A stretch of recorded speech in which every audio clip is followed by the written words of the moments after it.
भाग्य और कर्म, डेस्टिनी एंड वर्क। आपकी तकदीर आपके कर्म बनाते हैं। नमस्कार दोस्तों, कैसे हैं आप लोग? उम्मीद करता हूँ ठीक होंगे। दोस्तों, आप सभी का मेरे YouTube चैनल पे दिल से स्वागत है। दोस्तों, आज हम जानेंगे कि कैसे आपकी तकदीर आपके कर्म बनाते हैं। कर्मस्य वाधिकारस्ते मा फलेषु कदाचन मा कर्म फल हेतुर्भुर्मा ते संगो अस्त्व कर्मणि। गीता के अध्याय 2 श्लोक 47 में भगवान श्री कृष्ण कहते हैं, मैं किसी का भाग्य नहीं बनाता और ना ही किसी के भी कर्म फल में हस्तक्षेप करता हूँ। जो व्यक्ति जैसा कर्म करता है उसे प्रकृति के नियमों के अनुरूप वैसा ही फल मिलता है। प्रकृति के नियम सबके लिए समान है। प्रकृति किसी के साथ भेदभाव नहीं करती है। आप जिस तरह के कर्म करते हैं उसी के अनुरूप आपकी तकदीर बनती है। हम स्वयं अपने भाग्य के निर्माता हैं, अपनी आत्मा के कैप्टन हैं, क्योंकि हम में अपने विचारों को नियंत्रित करने की शक्ति है। भाग्य केवल संयोग पर निर्भर नहीं होता, बल्कि हम उसे अपने लिए चुनते हैं। भाग्य केवल संयोग पर निर्भर नहीं होता, बल्कि हम उसे अपने लिए चुनते हैं। वह इंतजार करने की नहीं, बल्कि हासिल करने की चीज है। अपने प्रयोजन में दृढ़ विश्वास रखने वाला एक सूक्ष्म शरीर इतिहास के रूह को बदल सकता है। ऐसा दृढ़ विश्वास हो किसी मनुष्य के अंदर तो वह अकेला ही पूरे दुनिया को हिला देता है। केवल डरपोक और कमजोर इंसान ही चीजों को भाग्य पर छोड़ते हैं, लेकिन जो इंसान मजबूत और खुद पर भरोसा करने वाला होता है वे कभी भी नियति या भाग्य पर निर्भर नहीं रहते। अक्सर लोग कहते हैं कि मेरा तो भाग्य ही खराब है, लेकिन नहीं, हम सभी में से किसी का भी भाग्य खराब नहीं है।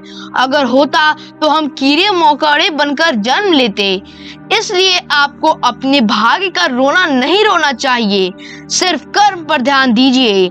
अच्छा कर्म करिए तो भाग्य अपने आप बदल जाएगा, क्योंकि प्रकृति का यही नियम है, जो जैसा कर्म करता है उसे वैसा ही फल भुगतनी पड़ती है। हम जो बोते हैं वही काटते हैं। हम स्वयं अपने भाग्य के विधाता हैं। जैसे हवा बह रही है, अगर वो जहाज जिनके पाल खुले हैं इससे टकराते हैं और अपनी दिशा में आगे बढ़ते हैं, पर जिनके पाल बंधे हैं वो हवा को नहीं पकड़ पाते। क्या इसमें हवा की गलती है? शायद आपका भी यही जवाब होगा जो मेरा है। नहीं, इसमें हवा की कोई गलती नहीं है। इसलिए कहा जाता है कि हम अपना भाग्य खुद बनाते हैं। किसी ने सच ही कहा है, हाथ की लकीरों के पीछे मत पड़िए। तकदीर तो उनके भी होते हैं जिनके हाथ नहीं होते। एक बार हुआ यूं कि एक युवक एक ज्योतिषी के पास गया और जाकर बोला, महाराज, मेरे बाएं हाथ में खुजली हो रही है। महाराज बोले, दौलत मिलने का योग है। फिर युवक दोबारा बोला, मेरे दाएं हाथ में भी खुजली हो रही है। ज्योतिषी बोले, लंबी यात्रा का योग है। युवक फिर बोला, महाराज, मेरे पैर और शरीर में भी खुजली हो रही है। अब ज्योतिषी को गुस्सा आया। ज्योतिषी बोला, भाग यहाँ से, तुझे चर्म रोग हुआ है, जा डॉक्टर को दिखा। दोस्तों, आप अपना भाग्य खुद बनाइए, किसी ज्योतिषी के भरोसे मत बैठिए। जो ज्योतिषी अपना भाग्य खुद नहीं बना पाया वह आपका भाग्य क्या बनाएगा। गिनीज वर्ल्ड रिकॉर्ड विजेता, मशहूर लेखक, क्रांतिकारी संत मुनि श्री तरुण सागर जी महाराज का कहना है, हाथ पर हाथ रखकर भाग्य के भरोसे मत बैठिए, बल्कि उठिए और हाथों हाथ अपना भाग्य खुद गढ़िए। आपके लिए नामुमकिन कुछ भी नहीं है। जिंदगी में 1-2 बार असफल हुए भी तो क्या हुआ, उससे सबक ले और फिर संघर्ष करे। ध्यान रहे, रात कितना भी अंधेरा हो, सूर्य को हमेशा के लिए नहीं ढक सकती। अपने हीन भावनाओं को निकाल कर फेंकिए और नए सिरे से पूरी ताकत के साथ जिंदगी की जंग जीतने की तैयारी कीजिए। जिंदगी के जंग में कभी जीतोगे, कभी हारोगे, कभी जय होगी, कभी पराजय होगी। इसके बावजूद उम्मीदें जिंदा रखिए। रिश्ते नाते टूट जाए, चिंता की बात नहीं है। मकान दुकान टूट जाए, चिंता की बात नहीं है। बस आपका मनोबल नहीं टूटना चाहिए। मनोबल जुड़ा रहा, सब टूटा पुनः जुड़ जाएगा। इसीलिए आप अपना भाग्य खुद बनाइए, अपना भाग्य खुद गढ़िए। दूसरे विश्व युद्ध के बाद साइशिरो होंडा दिवालिया हो गए। उनकी फैक्ट्री तबाह हो गई। ऑटो पार्ट्स का प्लांट भूकंप में नष्ट हो गया। अब सब लोग बोलने लगे कि तुम्हारा भाग्य खराब है। साइशिरो होंडा बोले, मैं भाग्य पर यकीन नहीं रखता। मेरी मेहनत मुझे फिर कामयाबी दिलाएगी। इसके बाद बेकार पड़ी GGI इंजन को लेकर अपनी साइकिल में लगाकर मोटरसाइकिल बना दिया। कुछ इस तरह होंडा मोटरसाइकिल का जन्म हुआ। पार्ट्स खरीदने के लिए उन्हें अपनी पत्नी के गहने तक बेचने पड़े थे। आज होंडा कंपनी दुनिया की सबसे श्रेष्ठ कंपनियों में शामिल है। भाग्य कर्म से ही बनता है। बचपन में भी आप भाग्य और कर्म कहानियां सुनते थे ना, जिसमें भाग्य हर बार नाकामयाब हो जाता था और कर्म जीत जाता था। वैसे भी भाग्य उसी का साथ देता है जिसमें जीतने का जज्बा होता है। हर समय लोग अपनी असफलताओं को छिपाने के लिए बहाना बनाते हैं, भाग्य की आड़ में छिपना चाहते हैं। आप अपनी ऊंचाई को अपने भाग्य का नाम दे सकते हैं, लेकिन आपका मोटापा और आपकी चौड़ाई आपके कर्म की देन है, आपके आलस की देन है। आप एक गरीब परिवार में जन्म लिए, ये आपका भाग्य हो सकता है, लेकिन आप सदा गरीब रहे, इसमें तो सारी गलती आपकी ही है, क्योंकि आप अपने भाग्य को बदलने के लिए कर्म नहीं किए।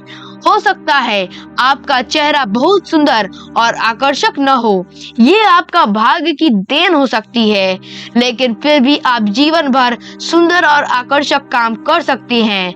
आपके हाथ में है आपका कर्म। विलियम पेन का कहना है, दर्द के बिना विजय नहीं, सलीब के बिना ताज नहीं, कष्ट के बिना सिंहासन नहीं और करवाहट के बिना शोहरत नहीं मिलती। भाग्यवादी नजरिए वाले लोग सब कुछ अपने भाग्य पर छोड़ देते हैं। वे अपनी कुंडली, अपनी हस्तरेखा, ग्रह, नक्षत्र और सितारों पर ज्यादा भरोसा करते हैं। वे पहले से लिखी हुई तकदीर को मंजूर कर लेते हैं। उनका ये प्रबल विश्वास होता है कि लाख कोशिश के बाद भी होगा वही जो पहले से लिखा है। इसलिए वो ज्यादा प्रयत्न भी नहीं करते। वे कुछ करने के बजाय कुछ होने का इंतजार करते हैं। आप दुनिया के किसी भी असफल व्यक्ति से जाकर पूछिए तो वह अपनी सारी असफलताओं के लिए अपने भाग्य को जिम्मेदार ठहराएगा, लेकिन एक सफल व्यक्ति से पूछे तो सिर्फ अपने कर्म को ही जिम्मेदार मानता है। मेरे कहने का मतलब बस इतना है कि अगर आप असफल होना चाहते हैं तो आप अपने भाग्य पर भरोसा कीजिए, नहीं तो सफल होना चाहते हैं तो खुद कर्म करके बनिए। अब्राहम लिंकन कहते थे, इंतजार करने वाले को उतना ही मिलता है जितना संघर्ष करने वाले छोड़ देते हैं। अगर आपको अपना भाग्य बदलना है तो संघर्ष कीजिए, कड़ी मेहनत कीजिए और कर्म निरंतर करते रहिए। आपके भाग्य का सितारा एक दिन जरूर चमकेगा। देखिए, सिर्फ 15 सेकंड तक अपनी क्षमता प्रदर्शित करने के लिए ओलंपिक खिलाड़ी 15 साल तक अभ्यास करते हैं। क्या आप इनकी सफलता को भाग्य की देन कहेंगे? आप जितना ज्यादा कठिन परिश्रम करेंगे, आपका भाग्य भी उतना ज्यादा आपके करीब पहुंचता जाएगा। भाग्य उनकी मदद करता है जो अपनी मदद खुद करते हैं। मैं मानता हूँ कि कर्म से बहुत कुछ हासिल किया जा सकता है। कर्म वो है जो हमारे हाथ में है, जबकि भाग्य हमारे हाथ में नहीं है। कई लोग अपने भाग्य के भरोसे रहते हैं, ये गलत है। लेकिन आप लाख कर्म कर ले, कुछ चीजों पर आपका नियंत्रण नहीं है। इसे आप अपना भाग्य कह सकते हैं। सड़क पर आप अच्छे से गाड़ी चला सकते हैं, लेकिन आपके सामने वाला कैसे गाड़ी चला रहा है, इस पर दुर्घटनाएं निर्भर करती हैं। इसमें आपकी गलती नहीं है। आप सही गाड़ी चला रहे हैं, लेकिन सामने वाला कोई गलत साइड से आकर आपको दुर्घटनाग्रस्त कर सकता है, इस पर आपका नियंत्रण नहीं है। अगर किसी को अचानक लाइलाज बीमारी जैसे कैंसर हो जाती है तो सुख दुख में बदल जाते हैं। इसे उस व्यक्ति का भाग्य कहा जा सकता है। आपका नियंत्रण केवल आपके कर्म पर है, आपके भाग्य पर नहीं। इसका मतलब ये नहीं कि आप कुछ करें ही नहीं। आपसे अनुरोध है कि आप जीवन को बहुत गंभीरता से मत लीजिए। यहाँ से कोई बचकर जाने वाला नहीं है। जो भी परिस्थिति सामने आए उसे स्वीकार कीजिए। अगर आप अपने कर्म द्वारा उसे बदल सकते हैं तो बदलिए, नहीं तो खुशी के साथ स्वीकार कीजिए। हर परिस्थिति को नहीं बदला जा सकता, उसे खुशी से स्वीकार कीजिए और उसका आनंद लीजिए, क्योंकि जितना ज्यादा विरोध करेंगे उतना ही ज्यादा दुखी होंगे।